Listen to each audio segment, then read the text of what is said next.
Hello, everyone. So now that we've talked a little bit more about what generally masculine or feminine mean, let's dive into what toxic masculinity is. Now, while there's no one singular definition that everybody seems to agree on what toxic masculinity is, there are a few things that several people tend to agree on make up toxic masculinity. Essentially, whether or not it is harmful to the person experiencing it and to those around them. Additionally, there are about three elements that are considered to be the tent poles or the main tenets of toxic masculinity. Now, we're going to touch on them briefly now, but each and every one of them will get its own individual later.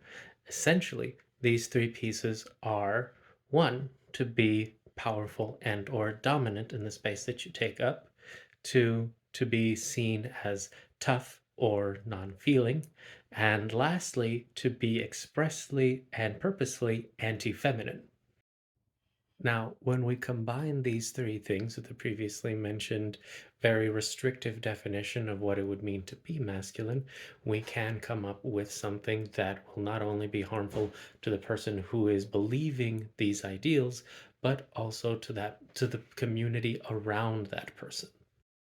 It's also important to note that the person who believes and embodies the idea of toxic masculinity will not always recognize it as harmful and will often even defend and be protective of the concept of toxic masculinity. So, thank you so much for joining me for another one of these videos. Look forward to seeing you all next week where we'll cover the idea of dominance and power as a tentpole of the toxic masculine person. Thank you very much, and I'll see you next time.